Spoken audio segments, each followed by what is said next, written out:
SuperMarvelSpider-Man. We're back with another video, and today, back on Super Marvel Black Spider-Man again. Today we're going to be reacting to Nintendo versus Sega. Which one is better? Guys, are you a Nintendo fan or a Sega fan? And to this day, who's better, Sonic or Mario? I want to find out. Oh, I missed the Game Boy, to be honest. I missed my Game Boy. Rivalry kicked off a legendary battle that changed gaming forever.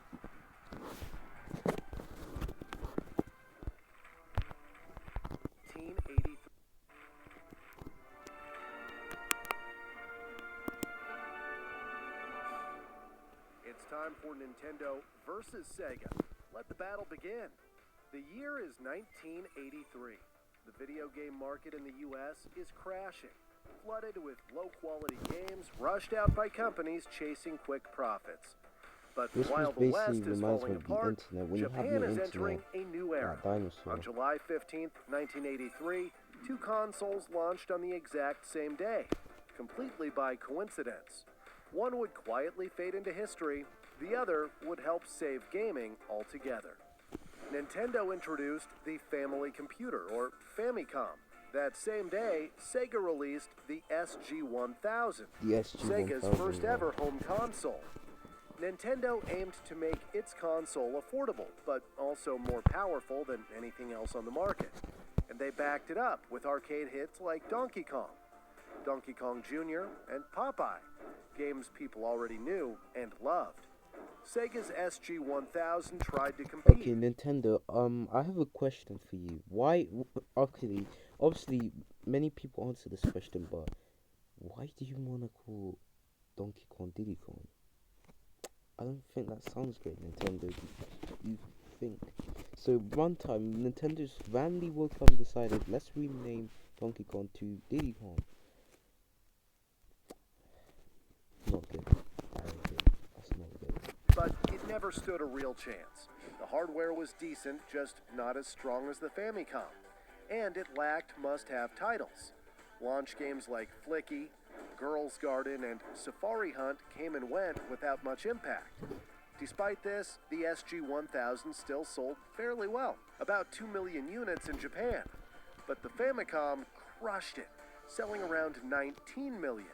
And while Sega's consoles stayed in Japan, Nintendo's machine went global. By 1985, Nintendo launched the NES in North America, a redesigned Famicom with a new name, a sleeker look, and the same mission, take over the market. And it worked. The NES sold over 61 million units and became one of the longest-lasting consoles ever made. It remained on the market in the US until 1995. And in Japan until 2003. The NES didn't just sell well, it changed gaming forever. It set a new standard with high-quality titles that raised the bar for what video games could be. It's almost unbelievable how many of Nintendo's biggest franchises started here. Final Fantasy, Castlevania, Metroid, The Legend of Zelda, and of course, Super Mario Brothers.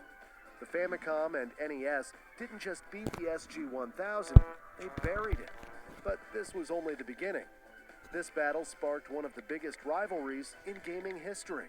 Fun fact, in 1983, Nintendo offered Atari a deal. Atari could redesign and sell the Famicom in North America. Several names were considered, including the Nintendo Advanced Video Gaming System. But the deal fell apart.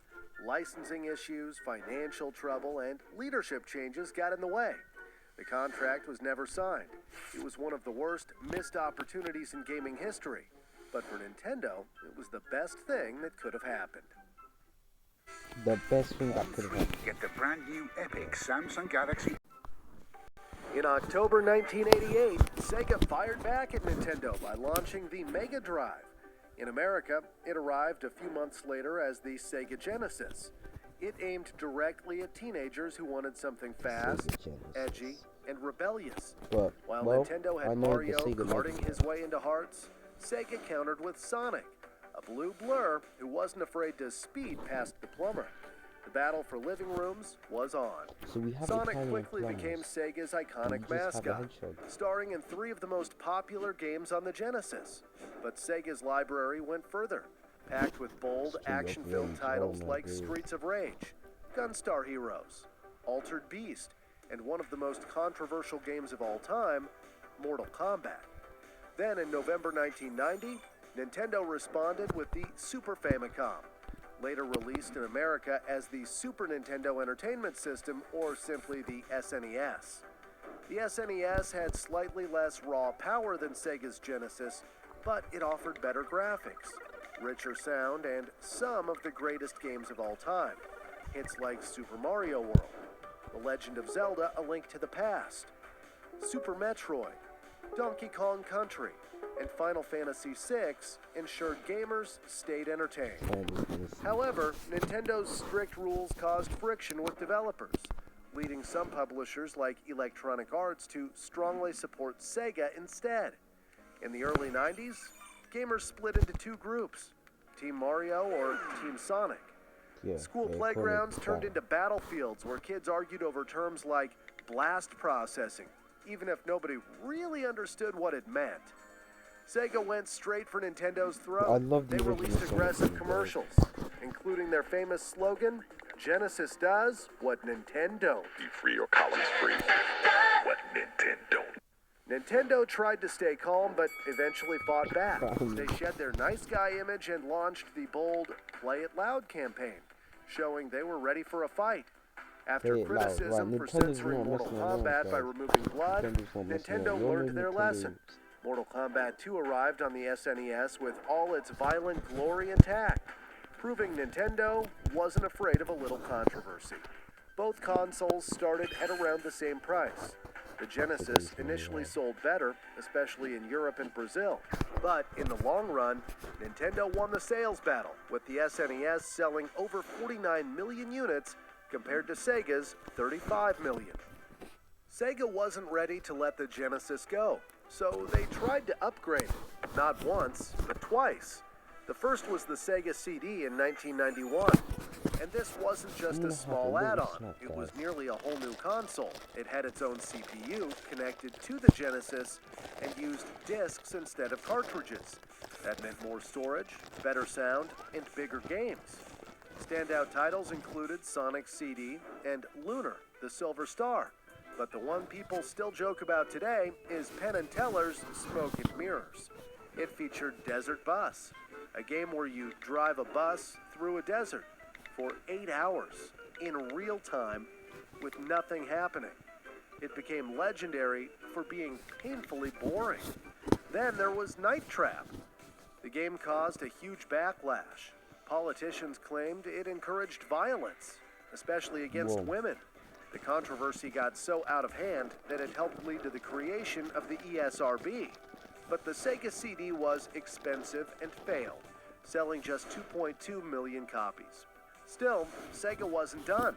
They released the 32X in 1994. It plugged into the top of the Genesis and added 32-bit processing. Games like Doom 32X and Virtua Fighter looked sharper and ran smoother. But something bigger was already on the way, and players knew it. The 32X didn't stand a chance. It sold just 800,000 units, an even bigger failure than the Sega CD.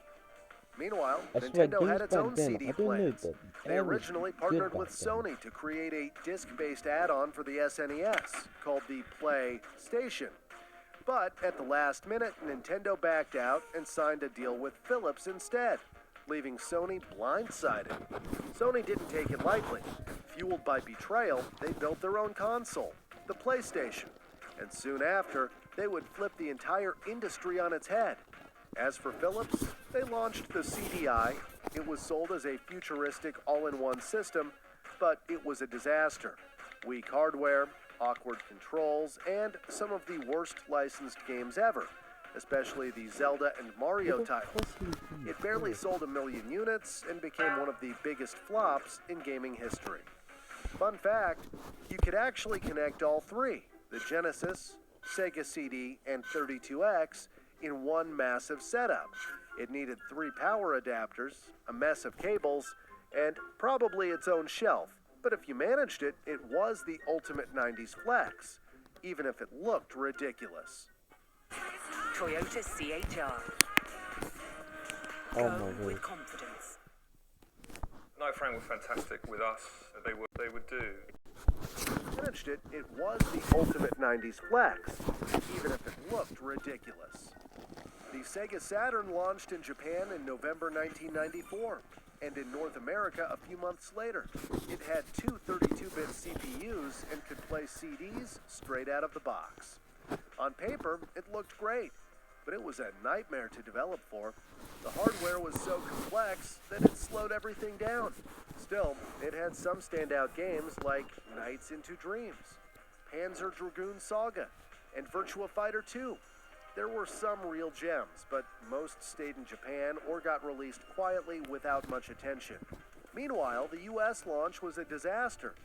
Sega rushed it to stores with no warning, 4 months earlier than planned. Major retailers like KB Toys and Walmart were left out and refused to stock it. Retailers were furious. Developers were angry. Gamers were confused.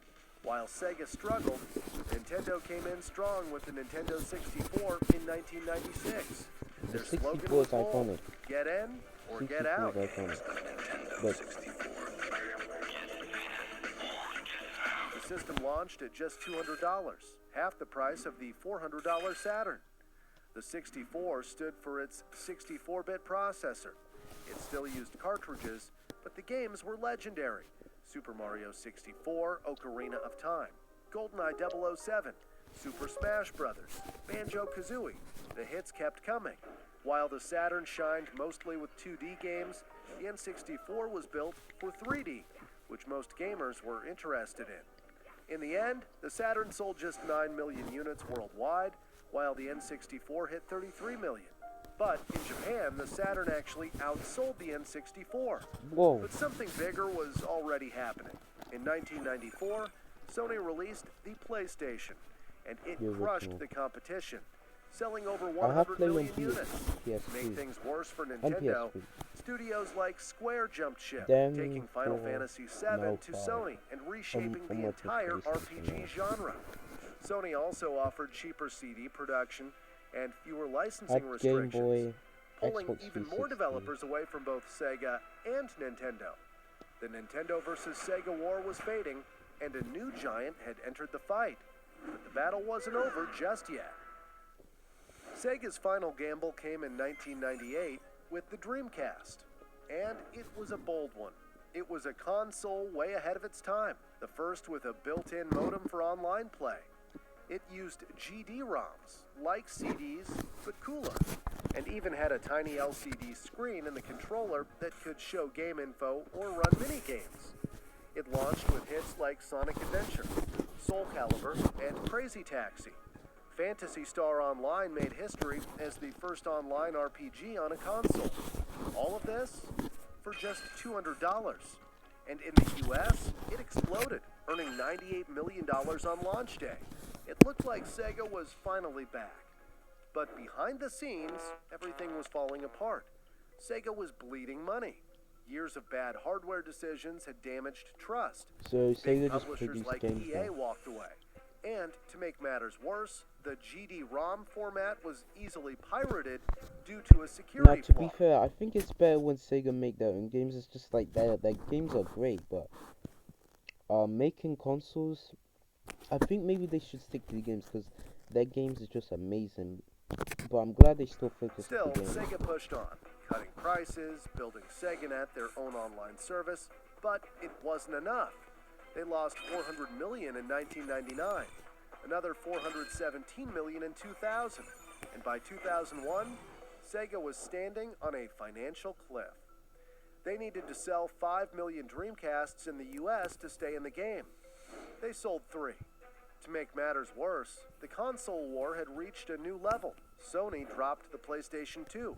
Microsoft entered with the Xbox, and Nintendo launched the GameCube, all within 2 years. The market had That's become still a fabulous to battlefield, this day. and Sega couldn't keep up. As for Nintendo, the GameCube was their first disc-based console. But I it just used love the GameCube. I just love the sound.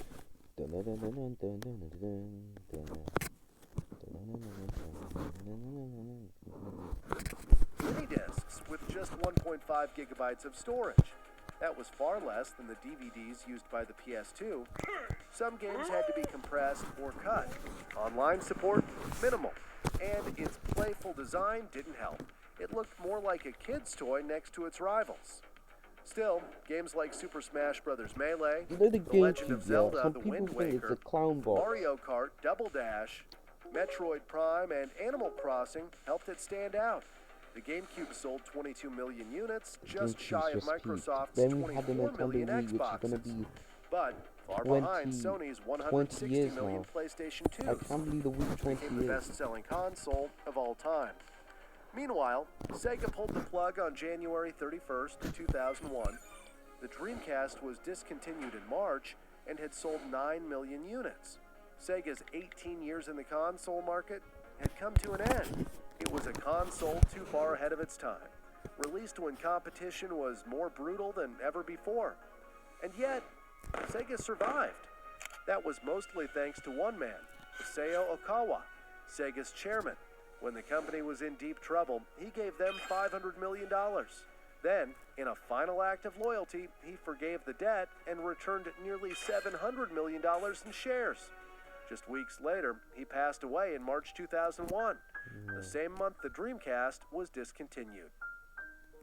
It felt like Sega's console era ended with him.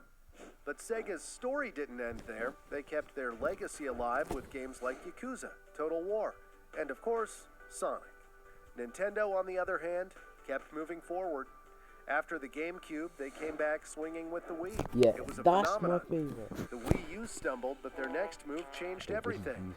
Nintendo I can didn't just just tell. I survive can the just war. tell the Nintendo Switch is just a Wii U in disguise. They won it. While Sega stepped out of the console race, Nintendo kept going, breaking records and shaping the future of gaming. The Nintendo 2 From humble Switch playing cards in 2's prices. 1889 Now, to I don't know if becoming one of the Nintendo's biggest just names in the trying to industry, make fun of us their or story is something, but legendary.